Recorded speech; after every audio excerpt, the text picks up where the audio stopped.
I don't know who to trust in my life anymore, so I'm coming to the one place I still have hope for to help me in my situation. My name is Joshua, and I have had a best friend since kindergarten. His name is Ryan.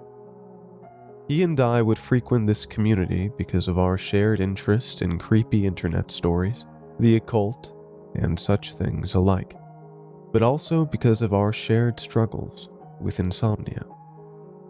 As children, we were always doing things together.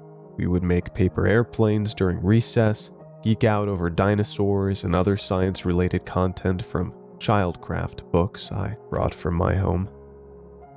Childcraft was a series of books for children, covering a multitude of topics and hobbies such as art, English, science, and math. Even as young adults in high school, we would be inseparable. His eccentric personality was the perfect match for my introverted one, helping me to blossom as a more talkative person. As college came and went, so did our regular gatherings. But Discord was the perfect solution. With this, we had more sleepless nights, but this subreddit kept us company until we would just pass out.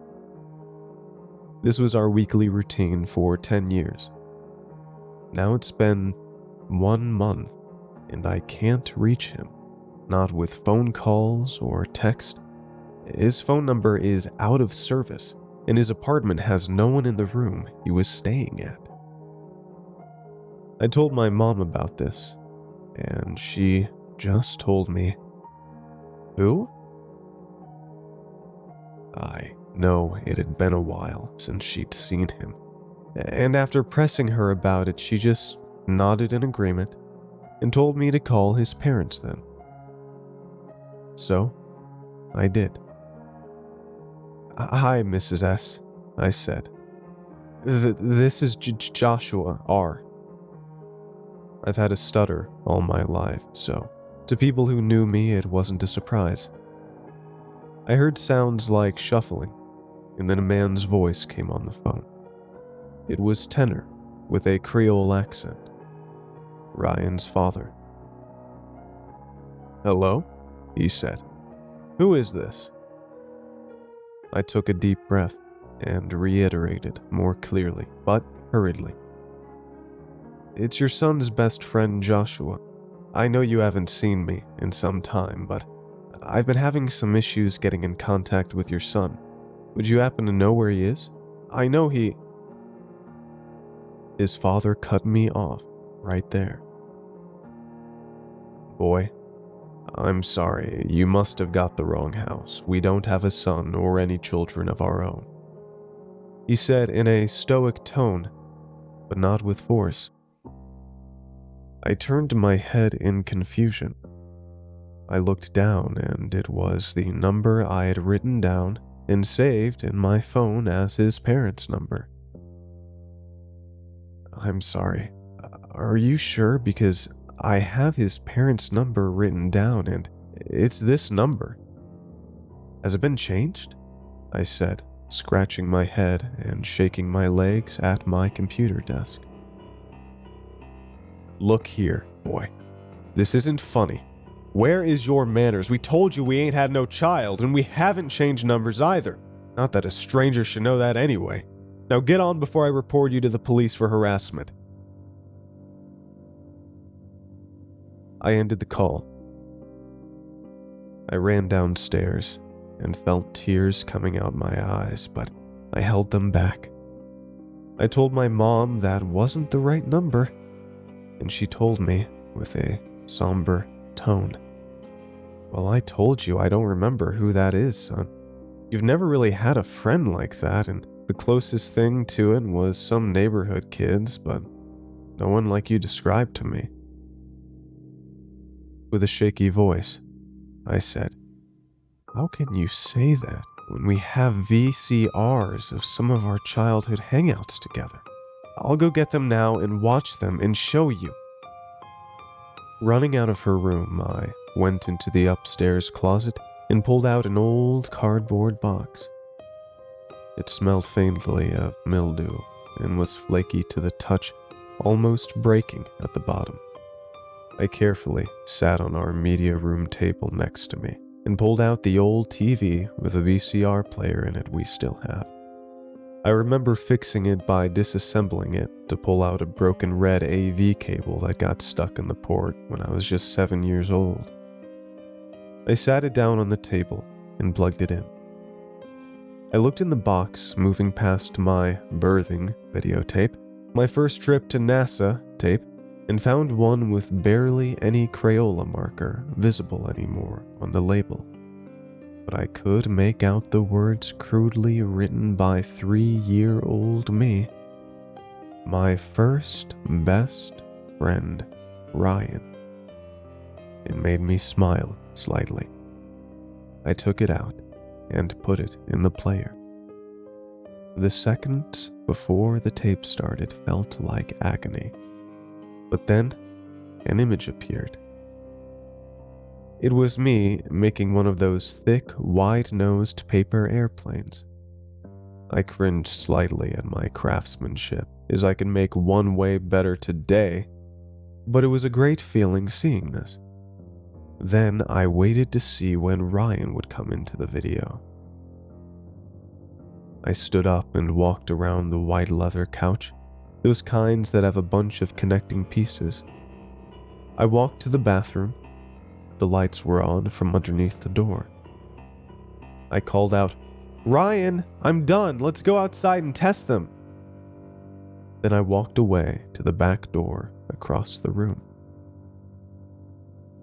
The video continued with me just playing outside by myself. The video finished. The screen turned to blue, then black. The video ejected. I was perplexed. Why did the video end so abruptly? I sat the cassette on the side, sat there for a minute thinking about what I just saw. I searched through the box for more cassettes and pulled out one that said 12th birthday. I put it in the TV and watched as the video came on the screen. "It's recording," I heard my father say as the camera focused on Great Wolf Lodge. I remembered going to this indoor water park popular for its cabin wood aesthetic. A couple of my other friends from school came into frame as we approached the entrance. Brimming with excitement, we were gestured to move to the side with the other parents while we checked in. "You have the joint family rooms with the children's section?" the attendant said as he began typing on the computer. "Yes, ours will have the S family and the R family. We have 2 sons and they have 1, my mom told the attendant, pulling out her wallet. "And who is the birthday boy?" the attendant said with a face where you can't really tell if he truly likes the job or not, but nonetheless, it betrays any doubt. "So I can hand out the birthday welcome gifts." "Me and Ryan," I yelled while walking next to my mother. "Come on, Ryan." The video cut to black right after. I nearly fell out of my seat with both anticipation and confusion. It suddenly returned and everyone was outside at the pool playing around. I came running to the camera and asked for a piece of pizza and sat down next to my mom while my dad was out watching the other kids. "How are you and Ryan enjoying your birthdays?" my mom asked with a warming smile and what I now know is a frozen margarita. "We're having a great time. Thanks, Mom. I love you," I said as I quickly finished the pizza and threw the crust in the trash. "I love you too," she said. I briskly walked towards the diving board and jumped in the pool. The video cut off there, and the cassette shortly ejected afterwards. I sat there scratching my head.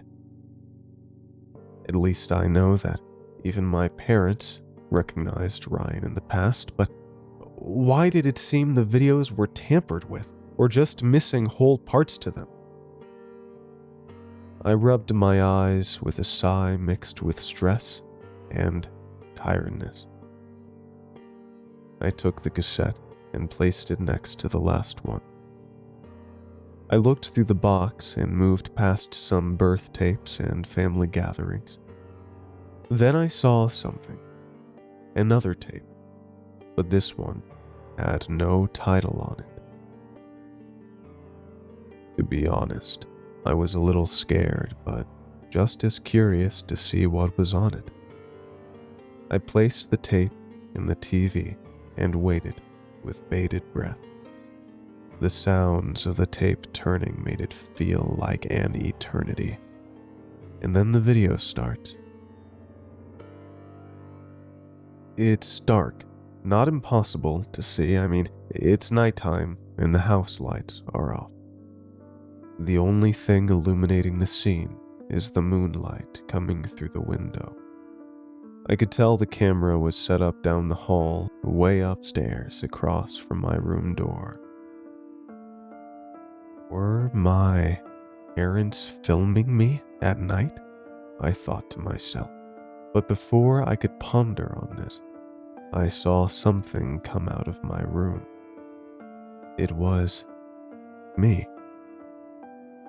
I walked towards the stairs and stood there for like a whole 3 minutes.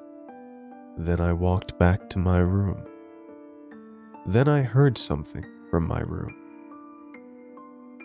"Yeah, I'm up," I said. I went to the restroom. "What do you want to do later when the sun comes up?" "That sounds cool. See you in the morning, Ryan." If my skin could, it would have literally crawled off my body and walked. I knew I was an avid sleepwalker and sleep talker from my younger brother, but talking to Ryan in my sleep. What the fuck?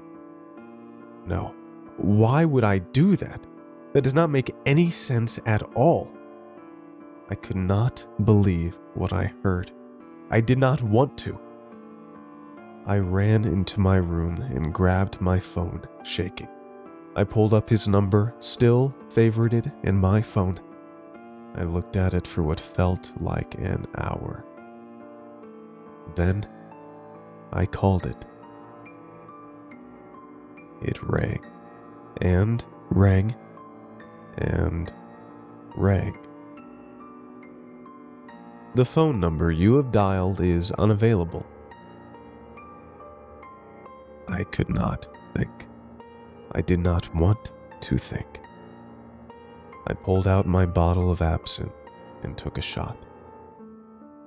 I cried. I'm a very emotional guy, and when things that I can't understand happen, especially this important to me, I just can't help but cry. I sat there and took another shot. Then I took 2 huge swings of the bottle and soon went to sleep. When I woke up, the room was dark. I felt stiff. I could not move, but that was the least of my worries. My mind filled with dread as I realized I was looking at myself from the corner of my room. My body got up and looked towards my direction and spoke at me. "Hey, Joshua, it's been a while, right?"